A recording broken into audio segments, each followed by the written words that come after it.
j'ai pu avoir une sportive, tu vois, qui arrivait très régulièrement au pied de podiums internationaux, qui en fait se mettait énormément de pression dans ces situations-là. Et le fait d'arriver à identifier avec elle, OK, par le passé, est-ce que tu pourrais me parler de tes 3 meilleures performances? Quel était le contexte? Comment tu t'y étais préparé? Qu'est-ce que tu te disais avant? Quand tu es dans ces compétitions internationales, qu'est-ce que tu te dis? Et tu comprends que la personne, elle code la situation complètement différemment. Et donc, voilà, de travailler comme ça, c'est par exemple une personne après qui a pu faire plusieurs podiums internationaux. Je suis Mohamed Bouclé, auteur, conférencier et formateur en technique d'apprentissage. Je suis vice-champion du monde de lecture rapide et triple champion de France de mind mapping. Dans le podcast Connaissance illimitée, on démocratise les techniques d'apprentissage. Le but de ce podcast est de parcourir la vie de plusieurs personnes inspirantes pour vous démontrer que la réussite est à portée de tous.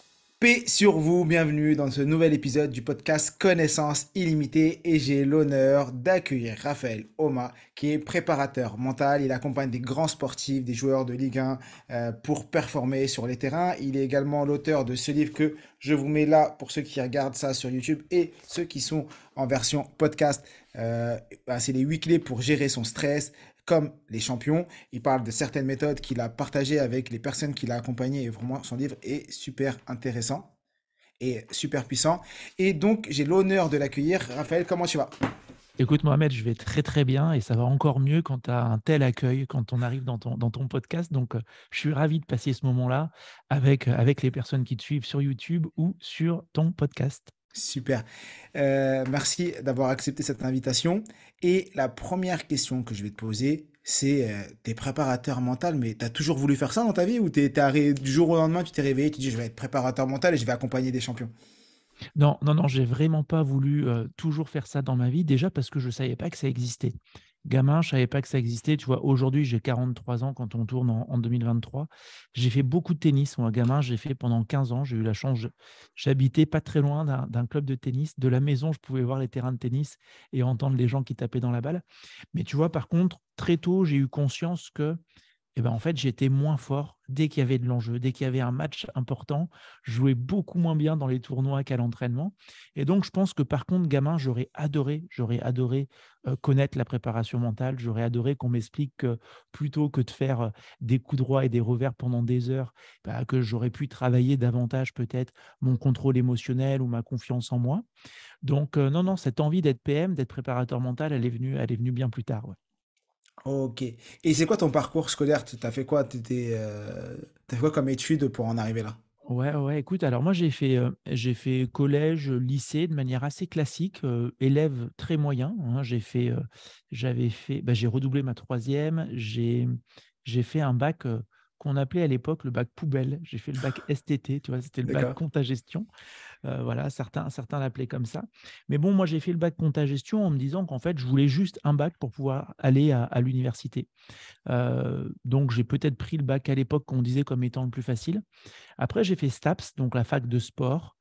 Et si tu veux, c'est un peu à ce moment-là que je me révèle parce que je n'étais pas un bon élève. Par contre, j'ai été un assez bon étudiant. C'est-à-dire que D'accord. là, le truc me plaisait beaucoup et j'ai adoré mes études en STAPS. Je suis parti 1 an à Montréal à l'époque de la Wow. licence. Et puis après, je suis allé jusqu'à un DEA. Donc DEA, c'est l'ancêtre, on va dire, du DESS. Mhm. DEA, j'ai commencé une thèse que je n'ai pas terminée. Et puis après, j'ai été prof de PS. J'ai été prof de PS un bon petit moment en Martinique, enfin 3 ans en Martinique, et je suis originaire de cette île. Et après, j'ai fait plusieurs années aussi dans le supérieur. Et là, maintenant, depuis 2018, je suis vraiment que sur la préparation mentale. Je me suis mis en disponibilité de mon poste d'enseignant. Ah, donc, je savais pas que tu avais un prof. Je découvre que tu étais prof de PS. Donc, tu as été prof dans quoi? Dans le collège, lycée? Ouais, écoute, alors tu sais, moi j'ai pu être prof, donc j'ai pu partir en Martinique Mhm. rapidement pour raconter. Quand tu as un de tes parents qui est né dans un dom-tom, tu as des points, si tu veux, pour aller dans ce dom. Et une fois que tu es sûr d'avoir un poste en Mhm. Martinique me concernant, par contre, on t'enlève ces points d'originaire. D'accord. Donc j'avais les points, j'avais les postes, en gros, enfin j'étais le dernier à choisir le poste, donc en fait, je ne choisissais pas. Donc en Martinique, j'ai bossé dans des établissements un petit peu compliqués, mais Mhm. bon, ça m'allait. Et puis, c'était important d'être là aussi. Mhm. Et on se sent très utile pour les jeunes, même si c'est dur. même si c'est très dur. Donc, j'ai fait 3 ans en Martinique dans des collèges et lycées un peu compliqués. Et après, j'avais postulé, j'ai été recruté par une école d'ingénieurs à D'accord. Angers. Voilà, eux, ils avaient apprécié, je pense, le fait que j'avais donné quelques cours à la fac avant de partir en Martinique. Et D'accord. donc voilà, donc en gros, j'ai fait 3 ans collège, lycée et 9 ou 10 ans école d'ingé. Et après, j'ai arrêté, j'ai arrêté Mais juste après. tu le dis pas, mais tu es aussi responsable d'un DU. Ouais, c'est ça, c'est ça. Bah, merci, tu vois, j'avais oublié. Putain, c'est l'émotion de passer devant toi, j'oublie mon Oui, métier, tu vois. bien sûr, bien. Ouais, non, tu as raison. Merci Mohamed de me le dire. Mais oui, oui, c'est vrai que là, je parlais de mon cursus, on va dire, pour devenir PM. Mais tu as tout à fait raison. Depuis 2019, je crois, Mhm. 2018 ou 2019, on a lancé la première promotion d'un diplôme universitaire en préparation mentale intégrée. D'accord, Ce DU est géré par l'université de Poitiers. Les cours sont à Angoulême. Et dans d'accord. ce DU, si tu veux, Mohamed, on essaye de réunir, alors bien entendu, des gens qui viennent du monde du sport. On Mhm. sait qu'il y a beaucoup d'entraîneurs, de préparateurs physiques, de futurs Mhm. préparateurs mentaux qui s'intéressent à l'aspect mental de la perf. Mais notre ambition avec Nicolas Épinou, qui est le co-responsable de ce DU, c'est vraiment de réunir des gens qui viennent du monde du sport, du monde de l'entreprise, du monde de l'éducation et du monde médical aussi, parce qu'on trouve que dans tous ces secteurs, eh ben, on peut être en recherche de performance pour aller mieux, pour faire tourner peut-être une entreprise ou mieux manager, pour mieux apprendre, et tu le sais aussi Mhm. très bien et ta communauté le sait, ou pour être meilleur dans la pratique Ouais. sportive. Et pourquoi la prépa mentale, c'est aussi important pour toi? En fait, pour moi, c'est fondamental. C'est fondamental. On discutait maintenant, on se connaît nous depuis quasiment un peu plus de 2 ans. Oui, ça. On va dire, on sait bien que, tu vois, on n'a pas d'accès direct à la réalité. Mhm. Et donc, on a ce qu'on appelle des pratiques narratives. C'est-à-dire qu'on se raconte des histoires, on se raconte des choses. Et parfois, on a des pratiques narratives qui nous aident. Parfois, on a des pratiques narratives qui nous plombent un peu. Et si tu veux, pour moi, le mental, il est super important parce que je pars du principe, mais je ne suis pas le seul à le dire, qu'on n'a pas un accès direct à la réalité Mhm. et que plein de fois, on se raconte des choses, ce qu'on appelle aussi des Mhm. prophéties autoréalisatrices, où je vais me dire, tiens, dans telle situation, moi, je pense que, oh là là, je vais être invité au podcast de Mohamed, mais qu'est-ce que je vais pouvoir dire, etc. Et on se raconte des choses qui ne sont pas en lien direct avec la réalité, mais on va se conforter bien souvent à ce que l'on pense de la situation. Et donc, je trouve hyper important d'avoir quelques clés, d'avoir quelques outils pour, si tu veux, déjouer les tours aussi qu'on se raconte. Moi, je ne dis pas que mon mental est mon ennemi, pas du Mhm. tout. Il est très souvent mon allié, mais j'aime bien comprendre comment il fonctionne et être capable d'analyser les propres histoires que je me raconte. Et donc, je trouve que c'est une chance, tu vois, pour nous, adultes, comme pour nos enfants, comme pour des voisins, Mhm. comme pour des profs, pour plein de gens, d'avoir connaissance un petit peu de ces notions et de pouvoir un peu les travailler, s'entraîner à mieux utiliser son mental. Mhm. Parce qu'en plus, dans ton livre, je l'ai lu il y a très longtemps, au moment où il est Mhm. sorti en mois d'août, si je ne me trompe Mhm. pas, j'avais pu le lire. Tu racontais l'histoire d'une élève qui s'appelait Léa, à l'époque, Ouais, quand si mes j'étais en souvenirs école sont d'ingé. bons, quand je Très l'avais bonne lu. mémoire. Ouais, elle s'appelait Léa, et qui était typiquement dans cette situation où elle arrivait dans ton DU.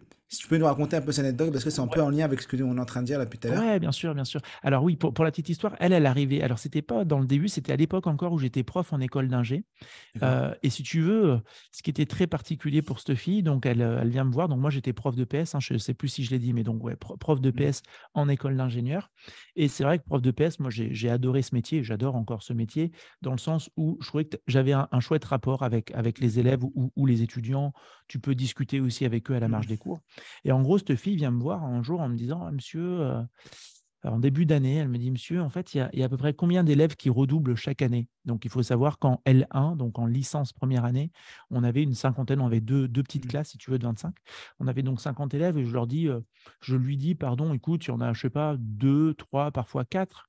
Je lui dis, mais pourquoi tu me poses cette question? Elle me dit, bah, je pense que j'ai pas le niveau, quoi. J'ai pas le niveau pour être dans cette école. Quand j'entends les autres parler, quand je vois un peu les premiers cours, etc.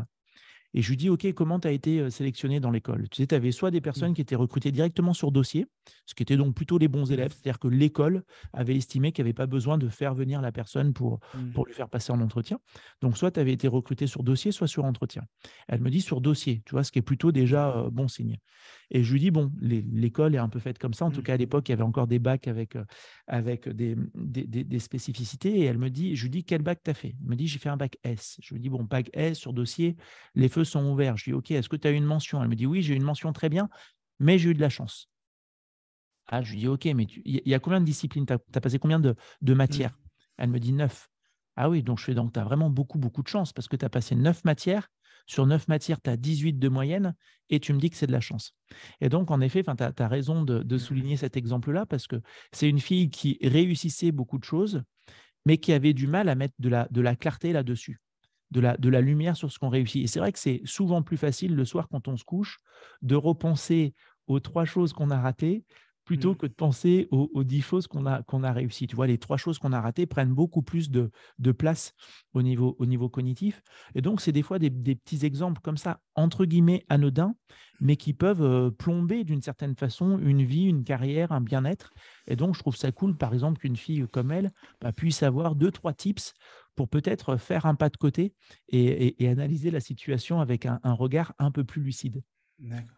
Et est-ce que là, tu te donnes l'exemple d'une jeune fille, parce qu'il y a plein de parents qui écoutent ça, donc et forcément également des étudiants, mais toi qui accompagnes également les sportifs de haut niveau, est-ce que tu vois que même des sportifs de haut niveau ont ce type de croyance, ou non, c'est juste pour le commun des mortels, et quand tu es sportif de haut niveau, tu as un mental de fer et tu n'as pas de problème comme ça?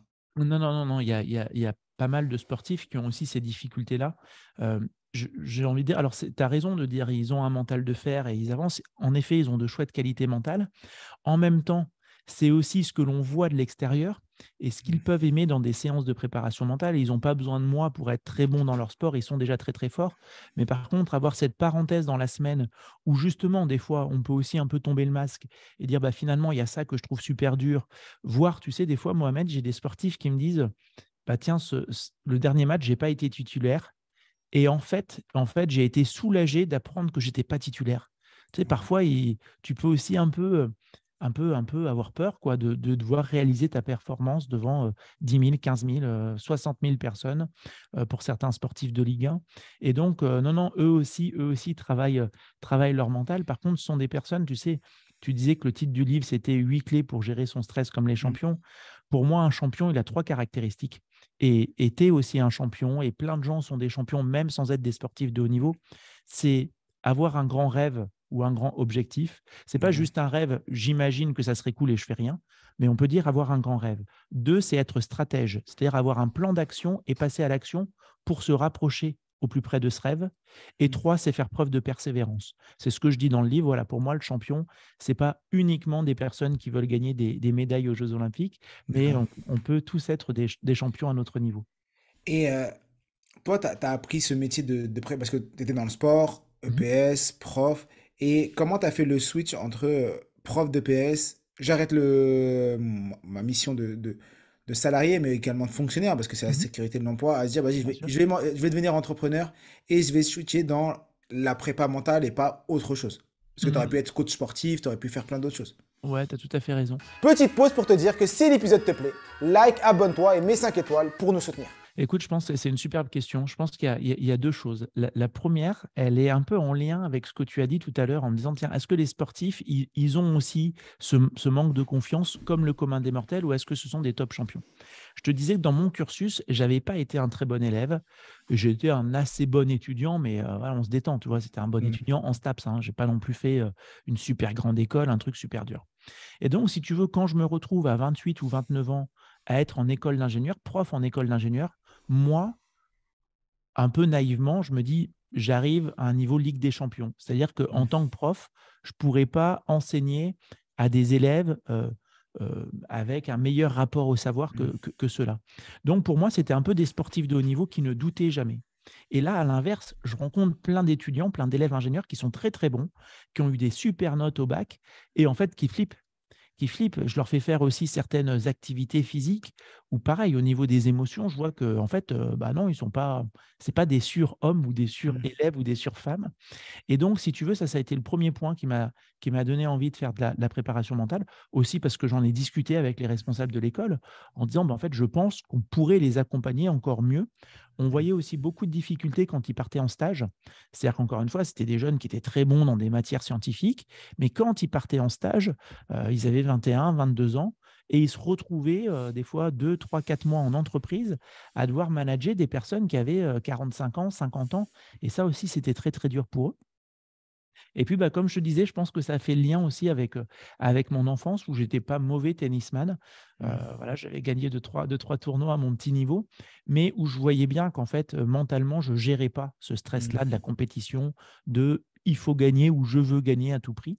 Et donc, ces deux éléments conjoncturels ont fait que j'ai eu envie, on va dire, de partir plutôt dans la prépa mentale parce que je me sentais utile D'accord. là-dedans. Et puis, d'un point de vue entrepreneurial, excuse-moi, j'ai des réponses très longues, Non, mais mais je vas-y, crois que vas-y. j'y voyais aussi un peu, tu sais, on parle des fois un peu d'océan bleu ou d'océan rouge. Mmh. Et c'est vrai que si tu veux, il y a 10 ans, un peu plus de 10 ans maintenant, quand j'ai commencé vraiment à m'intéresser à la prépa mentale, en fait, on en parlait assez peu en France. Et moi, je me suis dit, bah, je pense qu'il y a vraiment quelque chose à faire, on peut apporter. Donc, bah, j'ai repris mes études pendant un an, D'accord. en accord avec l'école d'ingénieur dans laquelle j'étais. J'avais des déplacements à aller faire pour me former à l'université de Lille. Et puis, en contrepartie, bien entendu, bah, j'en faisais bénéficier après tous les Les élèves. étudiants de l'école. Ouais, exactement. D'accord. Et donc, c'est à quel âge que tu as repris tes études? Là, j'avais 28 ans. Non, je dis une bêtise. Non, non, j'ai repris en 2011, 2011-2012. J'avais 31 ans. D'accord. Donc, à 31 ans, tu t'es dit, allez, je reprends mes études parce que je pense que ça peut aider mes élèves et ça peut m'aider également. Et Ouais, combien, clairement. et combien d'années après, tu t'es lancé dans l'entrepreneuriat? Tu as tout arrêté pour ça? Écoute, en fait, la formation, donc le DU, hein, sont souvent des formations courtes, un peu comme Mhm. le DU que je gère là à Poitiers, enfin que je co-gère. C'est une formation sur une année scolaire, donc Mhm. de septembre à juin. Et j'ai lancé mon entreprise, donc à l'époque, on dit mon Mhm. auto-entreprise, tout de suite après. Donc là, on est peut-être en juin 2012. D'accord. Finalement, pendant 2 ans, je travaille uniquement de manière bénévole. C'est-à-dire D'accord. que j'essaie de rencontrer des sportifs de haut niveau ou des sportifs professionnels en leur disant, voilà, je veux travailler avec toi, ce sera gratuit. Par contre, j'avais une phrase que j'aimais beaucoup à l'époque et que je dis encore, c'est pas parce que c'est gratuit que ça n'a pas de valeur. Mhm. Donc, je te demanderai de t'investir comme si tu payais.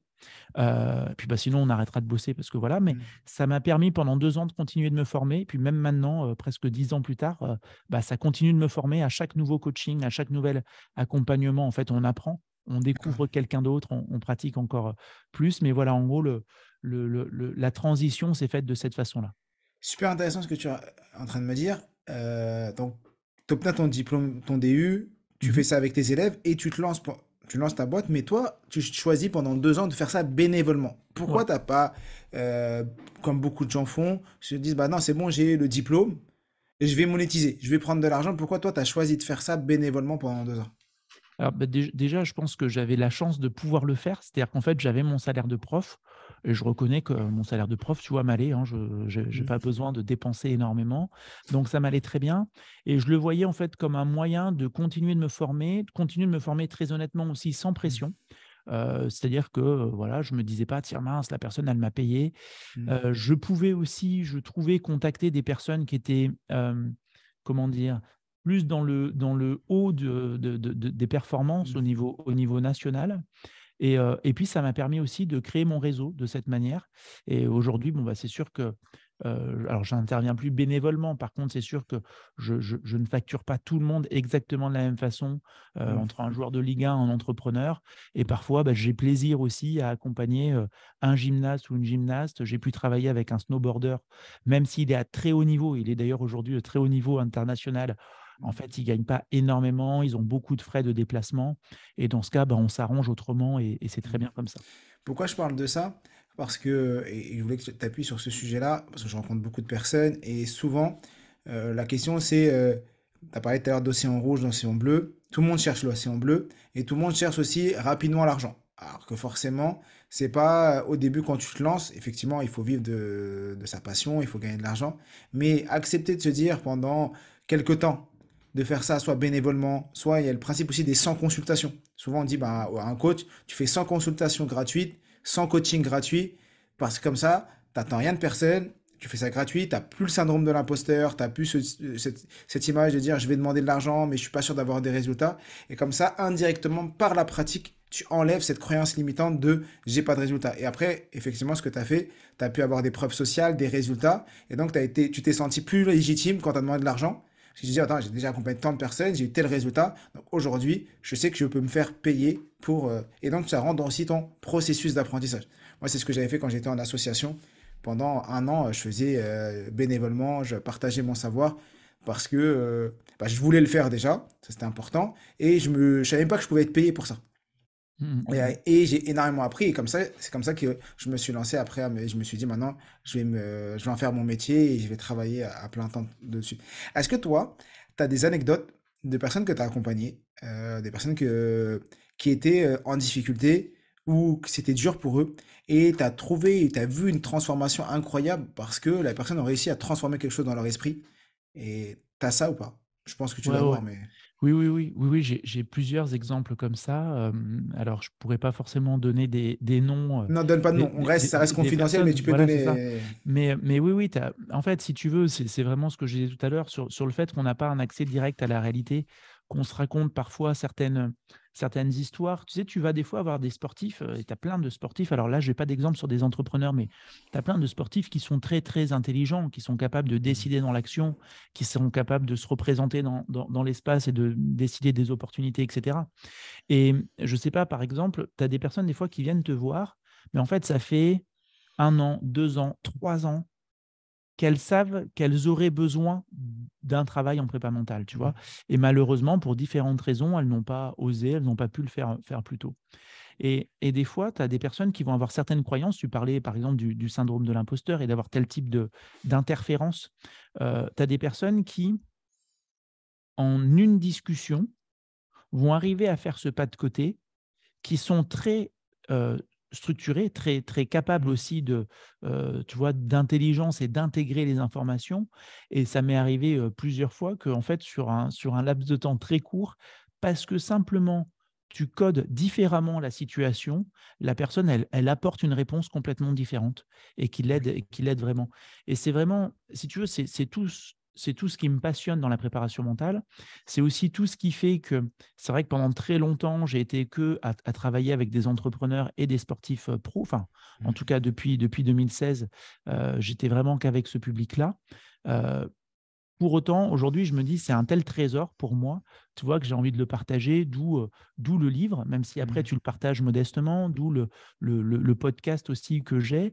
Et je me dis, bah, au moins, ça peut permettre à plein de gens, même si elles ne payent pas pour un accompagnement en préparation mentale, d'avoir comme ça des outils parce que bah, tu as raison, des fois, une lecture, parfois une prise de conscience, une phrase. Tu disais aussi qu'on cherchait beaucoup la réussite soudaine. Tu sais, moi, il y a une phrase que j'aime beaucoup, c'est ceux qui réussissent soudainement se sont préparés longuement. Et des fois, c'est tout bête, mais d'avoir quelques mantras un peu comme ça aide aussi à se comporter différemment dans telle ou telle situation et à se sentir mieux et parfois à plus performer. D'accord. Et est-ce que tu as un exemple précis, tu ne dis pas le nom, mais d'une Mhm. personne qui était à tel niveau et qui est arrivée à tel niveau grâce à ça pour que les auditeurs puissent se dire, se projeter? Ou si t'as pas, on peut revenir après parce que c'est vrai que c'est pas préparé, mais... Ouais, écoute, non, alors c'est pas préparé, mais en tout cas, j'ai pu avoir une sportive, tu vois, qui arrivait très régulièrement au pied de podiums internationaux, qui en fait se mettait énormément de pression dans ces situations-là. Et le fait d'arriver à identifier avec elle, OK, par le passé, est-ce que tu pourrais me parler de tes 3 meilleures performances? C'était ça, ça et ça. OK. Quel était le contexte? Comment tu t'y étais préparé? Qu'est-ce que tu te disais avant? Tiens, je me disais que j'avais tout à gagner, que c'était cool d'être là, etc. D'accord. Quand tu es dans ces compétitions internationales, qu'est-ce que tu te dis? Et tu comprends que la personne, elle code en fait la situation complètement différemment, que c'est très important, qu'on n'est pas là pour rigoler, que j'ai beaucoup à perdre et qu'en même temps, je dois prouver, etc. Et donc, voilà, de travailler comme ça, c'est par exemple une personne après qui a pu faire plusieurs podiums internationaux. Elle n'est pas encore montée sur la plus haute marche, mais en tout cas, elle a fait plusieurs podiums voilà, sur des championnats d'Europe ou sur des championnats du monde. Wow, wow, wow. Pour les personnes qui n'ont pas lu ton livre, je pense qu'il y a pas mal de personnes qui vont aller se le procurer parce que parmi les gens qui nous écoutent, il y a beaucoup de lecteurs. Donc, c'est les 8 clés pour gérer son stress comme les champions. Est-ce que là, comme ça, tu as une, deux ou trois clés Mhm. les trois. Je sais que si tu en as mis 8, c'est que tu préfères. C'est tes 8 préférés parce que. Mais il ne veut pas te dire d'en choisir parmi les 8, mais même si. Est-ce que tu n'aurais pas. Quelles sont les trois pour toi les plus importantes ou les deux ou une les plus Allez, importantes je veux bien les trois. Je veux vas-y, bien les partir. trois Allez. et nous expliquer un peu pourquoi et comme ça après les gens pourraient aller Ok. voir Bon, pourront c'est pas aller. facile parce qu'en effet, il faut faire un choix, mais c'est très bien. Comme ça, si les personnes veulent connaître les autres, elles pourront aller feuilleter le livre ou l'acheter. Je préviens, il n'y a aucune affiliation et à la base, c'était pas prévu que je parle du livre et à la fin, on parle du livre. Ouais, vas-y. Écoute, alors je vais te donner trois clés. Je vais donner les deux premières et la dernière. Les deux premières, parce que c'est en effet un livre pour apprendre à gérer son stress comme les champions. Je vais aussi expliquer ce qu'était Mhm, un champion pour moi. Écoute, pour être stressé, déjà, je vais dire qu'il faut deux ingrédients. mhm, Le premier, c'est qu'il faut être dans une situation à enjeu, une situation importante. C'est-à-dire ce qui va se passer à la fin est très important pour moi, en tout cas est important. Deuxièmement, il faut douter, à tort ou à raison, en tout cas, il faut douter de nos ressources. C'est-à-dire que je ne suis pas certain d'avoir les ressources suffisantes pour faire face à une situation et cette situation est importante. Ça nous donne nos deux premières clés. C'est-à-dire que la première clé, Mohamed, en fait, je vais venir questionner l'enjeu. On a aujourd'hui beaucoup de méthodes sur la gestion du stress qui vont venir s'intéresser aux conséquences du stress, aux symptômes du stress. Et en fait, je trouve assez peu, ça ne veut pas dire que personne d'autre le mhm, fait, mais assez peu de méthodes où on vient questionner la cause du stress. Les mhm, conséquences, ok, je suis tendu, on va avoir des techniques de détente, on va avoir des techniques de respiration, de pratique sportive, mhm, ok. Mais qu'est-ce qui fait que je suis stressé à la base? Et donc, on a notamment ce qu'on appelle de la restructuration cognitive. Donc, je présente dans cette première clé, le titre c'est Est-ce si important? Dans cette première clé, on va venir questionner l'enjeu et se dire, bah, en fait, comme je n'ai pas un accès direct à la réalité, mhm, si je change l'histoire que je me raconte, je vais baisser l'enjeu de la situation. Je sais que toi, tu accompagnes beaucoup d'élèves, beaucoup d'étudiants. Peut-être que si on recalibre l'importance que l'on donne à la situation, on va peut-être pouvoir exprimer davantage notre potentiel. mhm, Donc, première clé, c'est arriver à questionner notre enjeu. mhm, Et c'est tout le risque quand on est stressé, on croit tout ce qu'on se raconte. Tu sais, quand je suis très stressé, mhm, je ne suis pas dans la nuance. Je ne sais pas nuancer quand je suis stressé. Je ne sais pas relativiser quand je suis stressé. Je manque de curiosité, etc. Donc, on vient travailler sur des modes mentaux différents. Première clé. La deuxième clé, bah, je l'ai aussi un peu dit tout à l'heure, c'est du coup d'avoir de la clarté sur nos ressources. mhm, On est très très bon pour voir tout ce qu'on ne sait pas faire. On a beaucoup plus de mal pour avoir de la clarté sur nos qualités, nos compétences, nos ressources. Si j'ai un socle solide, je sais sur quoi m'appuyer, bah, je vais moins douter aussi, je vais avoir plus de mhm, confiance en moi. Donc si j'arrive à baisser l'enjeu et avoir plus de clarté sur mes ressources, voire avoir plus de clarté, mais aussi savoir les développer, comme toi tu mhm, l'apprends à tes élèves, forcément je vais être moins stressé. Donc ça, on pourrait dire, ce sont les deux premières clés. Et puis maintenant, on passe toutes les mhm, pages à grande vitesse, on arrive à la dernière clé. Et la dernière clé, c'est de prendre des rendez-vous avec son stress. Ce qui est très mauvais pour nous, c'est d'avoir un stress subi, de subir le stress, d'en être victime et de ne pas arriver à prendre du recul. Par contre, prendre des rendez-vous ponctuels avec des mhm, situations stressantes, ça peut être très bon. C'est tout le principe d'un entraînement. Les sportifs de haut niveau, je sais que tu t'entraînes aussi beaucoup, mais les sportifs de haut niveau, ils stressent leur corps. Je vais à l'entraînement, mhm, on dit parfois, alors c'est peut-être pas très beau comme terme, mais on dit qu'on casse de la fibre musculaire, et après, il faut juste avoir un temps de repos pour avoir ce qu'on appelle un phénomène de surcompensation. C'est-à-dire, j'ai 100% de mon énergie, mhm, on va dire, je m'entraîne, ça me fatigue, peut-être que je descends à 70%, donc j'ai stressé mon organisme, c'est un exemple, les chiffres, peu importe, et si après j'ai suffisamment de repos, je vais peut-être pas remonter à 100, mais peut-être à 102, 103, 104, et avoir de plus en plus comme ça de potentialité. Et donc, l'intérêt, c'est de prendre des rendez-vous ponctuels avec son stress. Alors, tu le sais, moi, il y a un rendez-vous que j'aime beaucoup avec mon stress, c'est l'eau froide. Oui, l'eau froide stresse l'organisme, mais en même temps, si après j'ai un temps de repos par rapport à ça, eh ben, le corps est de plus en plus capable, le corps est de plus en plus fort. Et ça pourrait être pareil pour parler en public, peut-être commencer avec des petits groupes et puis des groupes de plus en plus importants, ou monter une entreprise, mhm. ou passer tel ou tel type de concours. Donc Très voilà bien. les trois clés. Wow. questionner l'enjeu. Est-ce que c'est si important? Le deuxième, c'est avoir de la clarté sur nos ressources. Et la troisième clé que, là, que je vous partage, c'est de prendre des rendez-vous, parfois avec notre stress. Super. Et en parlant, merci pour ces trois clés Avec qui sont plaisir. super pertinentes et je suis sûr qu'elles vont aider énormément de personnes. Parlons de l'eau froide, donc on s'était baigné ensemble Ouais, il y a presque quand un an. j'étais, il y a presque un an. Et pour l'anecdote, il y a quoi, il y a 3 semaines, un mois. Mortifère avec une séance de sport à côté de la plage, j'étais avec un ami et après on s'est ambiancé, on est rentré dans l'eau et on est resté 10 minutes dans l'eau. L'eau était bien froide, elle était bien froide En et plein je suis février, resté en début plein, ouais, février. c'était ouais, début février. Je suis resté 10 minutes dans l'eau, j'ai pas bougé, j'étais comme ça. Je travaillais sur ma respiration et tout et il y avait la petite astuce de bien sortir les mains. Ça a bien aidé de ne pas avoir les doigts dans l'eau. Ça aide beaucoup et c'était une bonne expérience et c'est à reproduire. Parce que, effectivement, quand tu sors après, tu as une sensation incroyable de dépassement et t'enlèves certaines croyances limitantes. Parce que l'eau froide et tout, se baigner en hiver, impossible. Et là, tu te baignes et c'est top. On arrive parce que là, tu nous as apporté, tu nous as apporté beaucoup de valeur, plein de partages. J'aime bien faire des épisodes assez courts pour que les gens puissent Très bien. apprendre énormément, mais en peu de temps. Ça, c'est important pour moi. Est-ce que tu as un, deux livres à conseiller? Bien sûr, il y a ton livre, mais en dehors de ton livre, est-ce que tu as un ou deux livres qui t'ont marqué, toi, sur la prépa mentale, que tu aimerais partager et tu dis, ouais, ça, c'est un livre, je pense que tout le monde pourra apprendre énormément de choses. Écoute, moi, s'il y avait un livre qui m'a beaucoup marqué, je reconnais, alors il est assez épais, mais on peut Mhm. prendre vraiment son temps pour le lire. Moi, c'est Pouvoir illimité. Alors, Mhm. peut-être que tu connais de Tony Robbins. C'est vrai que je le trouve très, très impactant. Ce n'est pas directement de la préparation mentale, on est plus sur des outils de PNL, de programmation neurolinguistique, mais bon, pour moi, des Mhm. fois, c'est bonnet blanc et blanc bonnet, hein, tu vois, Mhm. je suis aussi maître praticien en PNL et je ne fais pas toujours la différence entre les deux disciplines. Mais ouais, si je devais en retenir qu'un, ce serait Pouvoir illimité de Tony Robbins, que j'ai beaucoup aimé, il sait à la fois nous raconter des histoires. Je ne sais Mhm. pas si tu connais ou pas Très du bon, tout. ouais, je l'ai lu plusieurs Ouais. fois. Ouais, ouais. À la fois, voilà, je trouve qu'il nous raconte des histoires Mhm. que lui a vécues ou d'autres personnes.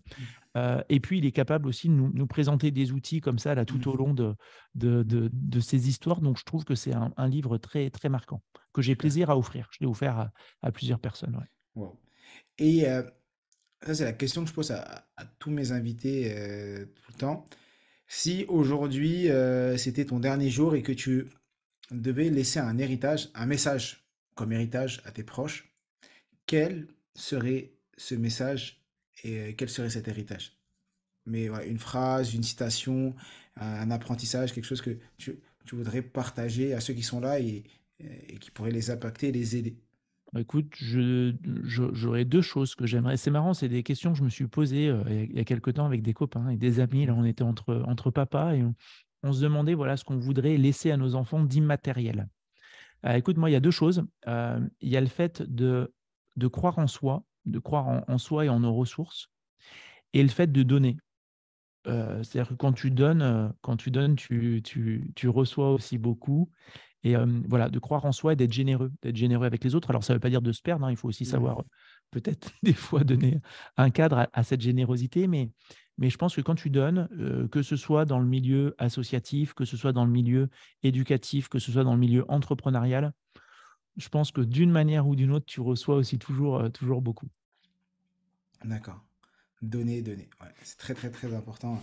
Bravo. C'est vrai qu'il faut, il faut donner sans rien attendre en retour. Et souvent, tu donnes et après, la vie te rend.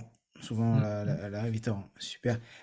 Merci beaucoup, Raphaël, pour Avec tout ce plaisir. partage, tout ce que tu nous as donné. Est-ce que tu as un dernier message, quelque chose à partager, un truc que tu voudrais que les gens puissent découvrir? Eh ben, écoute, en tout cas, si des personnes qui nous regardent ou nous écoutent veulent en savoir un peu plus sur la préparation mentale, de ne pas hésiter à aller aussi sur le smoothie. Alors Oui. là, je ne me rappelle pas le numéro de l'épisode qu'on a fait ensemble, mais bon, il y a à peu près un an, on a fait un smoothie tous les deux qui était vraiment très, très sympa où tu nous partageais Mm. ton parcours. Mais voilà, si en tout cas, si vous voulez découvrir le smoothie, n'hésitez pas. Je suis très souvent seul, donc c'est des capsules de 5-10 minutes et D'accord. parfois avec des invités comme toi, Mohamed. Et en effet, on est sur du 30-40 minutes aussi quand j'ai des invités.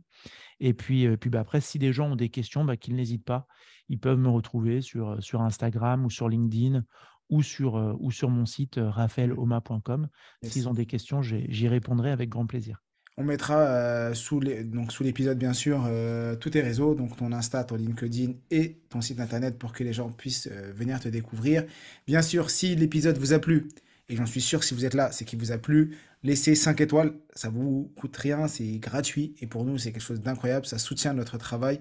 Donc laissez 5 étoiles, mettez un commentaire, partagez. Peut-être qu'il y a des gens autour de vous qui ont besoin d'écouter cet épisode, qui sont dans une phase où ils ont besoin de travailler sur leur mental, sur leurs croyances et peut-être que, et j'en suis sûr que les techniques et les 3 astuces que Raphaël nous a partagées vont pouvoir les aider. Donc à vous de jouer, partagez autour de vous. Et comme je le dis toujours, je suis, tu es, nous sommes tous des illimités. Illimité. Exactement. Merci beaucoup, Raphaël, d'avoir Merci accepté cette Mohamed. invitation, d'avoir passé une demi-heure avec nous. Et je te dis, et je te souhaite plein de bonnes choses, plein de réussite pour tes futurs projets. Et à vous de jouer, les illimités.